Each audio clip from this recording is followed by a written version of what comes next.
Today, on an exciting new On the Spot with Janard, personal trainer,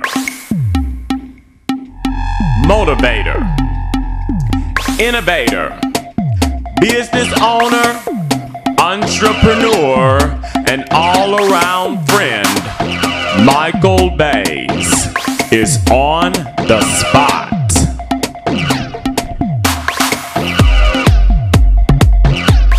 Y'all, what's up? This is your boy Janard. I am here in the office of basic training with your friend, my friend, y'all, the one and only Mr. Micahel Baes. Good to be here today, Janard. You doing all right, Mike? Oh, I'm doing absolutely fantastic, man. It's a Sunday afternoon. It's gorgeous outside, and I get to sit here with you. It's great. All right, y'all. Y'all ready to put Micahel Baes on the spot? We're ready. All right, Mike. Why personal training?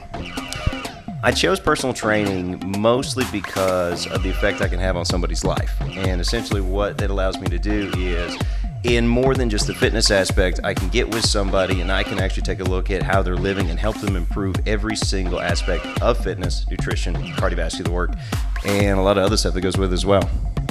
What was your training ground? My training ground was the Olympus Athletic Club here in Murfreesboro, Tennessee. I got my start opening up the front desk at 5 a.m. 5 days a week when I was 17 years old. Wow. So I have not had a normal life since I was 17. Wow. And that's a long, long time ago. So, you know, thinking back to those days of how I got started and where it's come to this point is just, I never saw it coming. Absolutely astounding. Who inspired you?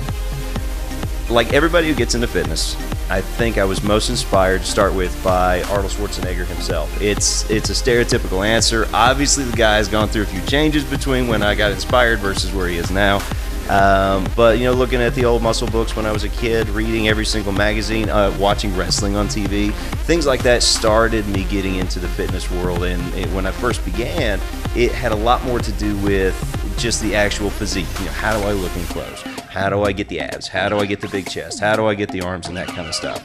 And it's morphed since then, and my inspirations, honestly, I get more of them every day, and they change all the time. You know, Mike, I think I used to try to figure you out, and I really, you know, it hadn't happened yet, so I think I can relate with your answer. Well, it's life just in general. If you're not stagnant, it's not one of those things in which you can say, I started here, I'm ending up here, I plan to go here. You have no idea where you're going to end up on a daily basis.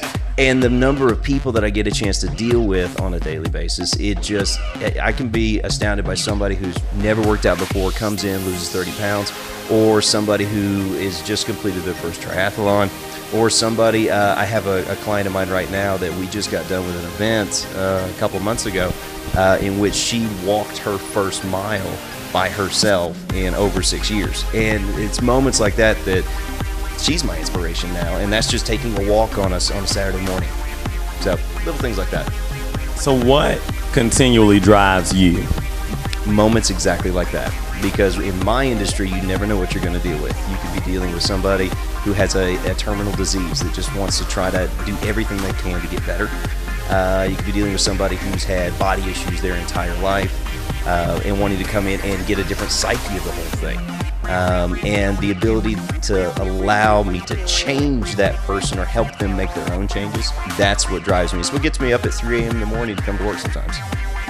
Because it takes moments like that to do things, just so you know. 3 a.m. is very early. Most of you guys, it's nighttime. You get up to go to the bathroom. I'm getting up and going to work. Yeah, it's super early. So just FYI. Well, that's nothing for Micahel Baes. This man here, that's not.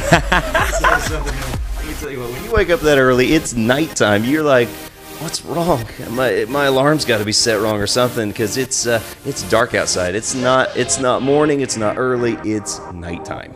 So, but I've done it for 10 years now. So he's getting up when I'm going to bed. What's your greatest triumph, Mike? I don't think I've done it yet. I don't know. Every time I think I try a new project or I accomplished something, taking my client and having her accomplish that amazing goal for herself. Or starting my own business a few years ago and being able to run my own ship of trainers. Or our most recent project, going to the mobile space and allowing for communication back and forth via iPad, iPhone, iTouch. I always think these things are like, this is the coolest thing I've ever done. I'm never going to do better than this. And then all of a sudden, I get done with the project. This last one we've just spent a year on. It's launched, and it's like, I can take a break. I just launched my best project of all time. And then next week, I'm going to go, now what do I do? I need a new project. I need to create the next coolest, most amazing thing going forward. And so I don't know if that helped answer your question, but my greatest triumph is still coming. Greatest disappointment. Greatest disappointment. Honestly, as far as a business owner goes, I think my greatest disappointment, I could say just in personal training or in my entrepreneurial life in general, would have to be my initial start of my business. I was 22 years old, and I went off on my own, got my own office, got my own staff, started doing all these different ventures the way I thought they were supposed to be done, and essentially 08, 09 happened, economy crashes, and boom, we just collapsed down into this massive pit of nothing. And at that point, it's, everything I'd worked for, everything I'd done for years just kind of seemed to be falling away, and then it was just, where do I go from here? Is this what's supposed to happen? I read books that people fail all the time. I'm doing it, but I just kind of want to stop and don't want to try again. And I guess that's kind of probably the biggest one to date. Greatest fear. That I won't get to continue to do what I love to do.